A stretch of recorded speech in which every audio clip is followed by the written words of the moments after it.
क्या सिर्फ विरोध करना ही विपक्षी काम रह गया है? विरोध क्यों करना है, विरोध किस चीज का करना है और कितना करना है, इन सभी चीजों से परे होकर सारी के सारे विपक्ष आगामी होने वाले लोकसभा चुनाव के मद्देनजर भारतीय जनता पार्टी और केंद्र की नरेंद्र मोदी सरकार के विरोध में अपनी पूरी ताकत लगाने को आतुर है। नमस्कार, मैं आनंद राय आपका स्वागत करता हूं। आगामी 28 तारीख को नए संसद भवन का उद्घाटन है। देश को उसका नया संसद भवन सौंपा जाएगा। देश के प्रधानमंत्री के हाथों 28 तारीख को पूरे वैदिक मंत्रोच्चार और विधि विधान के साथ नए संसद भवन का उद्घाटन होने जा रहा है। परंतु कांग्रेस सहित तमाम विपक्षी दल धीरे धीरे अपना विरोध दर्ज करा रहे हैं और कहीं न कहीं उनका विरोध का कारण मुझे ऐसा व्यक्तिगत रूप से लगता है कि वो सिर्फ नरेंद्र मोदी ही हैं। क्योंकि हम सभी जानते हैं कि लोकतंत्र में और अपने संसद का जो मुखिया होता है, जनता के द्वारा चुना हुआ मुखिया ही संसद का सर्वोच्च नेता, और उसी के हाथों संसद भवन का उद्घाटन होने जा रहा है।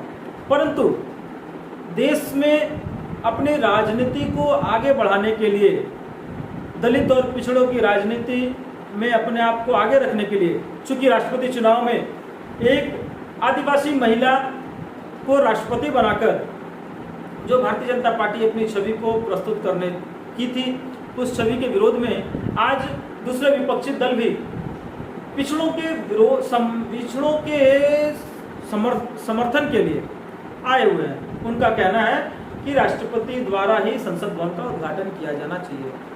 तर्क का विषय है, आप विरोध कर सकते हैं, ये आपका अधिकार है, संविधान के द्वारा आपको अधिकार दिया गया है।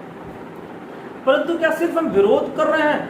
हमने देखा कि पूरे विश्व में किस तरीके से हमारे देश के प्रधानमंत्री का एक कद बढ़ रहा है, और सिर्फ प्रधानमंत्री का अकेले कद नहीं बढ़ रहा है, प्रधानमंत्री के कद के साथ हमारे देश का कद भी दिन प्रतिदिन ऊपर बढ़ते जा रहा है।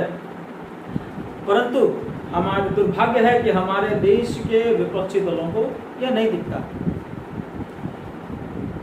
हमने देखा अभी प्रधानमंत्री के विदेश दौरे पर पपुआ न्यू गिनी के प्रधानमंत्री ने उनका पैर तक छुआ।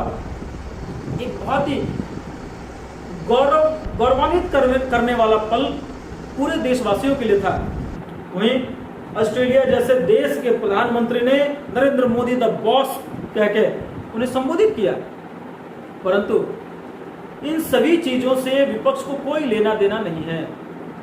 विपक्ष सिर्फ विरोध करना चाहती है और विपक्ष सिर्फ विरोध ही कर रही है।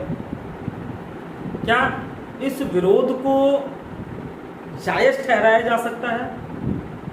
चुनावी साल है, आपको अपने मुद्दों को सामने रखने का पूरा अधिकार है, परंतु आप विरोध किस चीज का कर रहे हैं और किस विषय का कर रहे हैं?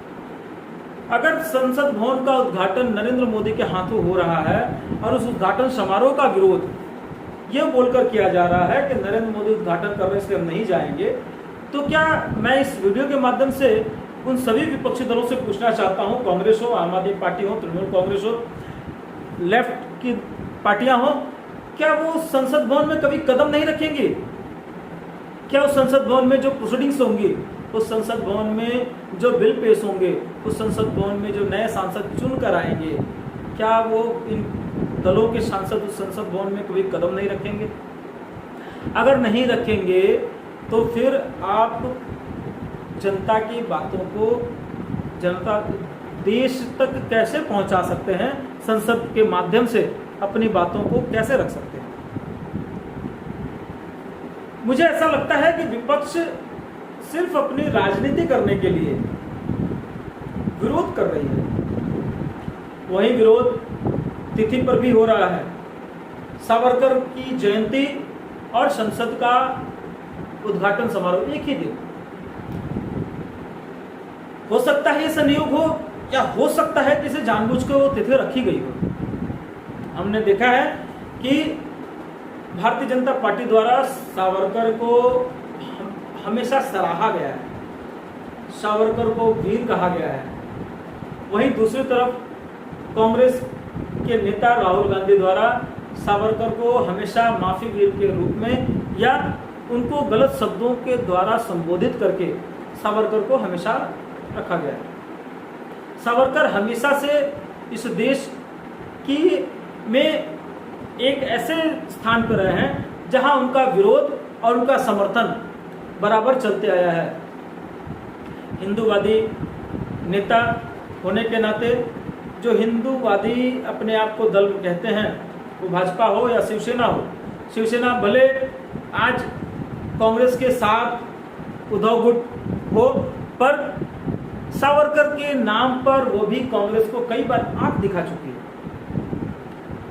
तो ऐसा लगता है कि आने वाले समय में सावरकर के नाम से भी और विरोध हो सकता है। नए संसद भवन के उद्घाटन में सावरकर के जयंती के साथ जो जोड़ा जा रहा है, इस पर राजनीति अभी बंद होती हुई नहीं दिख रही है। साथियों, इसी के साथ अपनी बातों को यहीं विराम दूंगा, आपसे विदा लूंगा। हमारे वीडियो को अधिक से अधिक लोगों तक शेयर करें। हमारे वीडियो में अगर कोई कमी रही हो तो कमेंट बॉक्स में जरूर बताएं। इसी के साथ आपसे विदा लूंगा। नमस्कार, जय हिंद।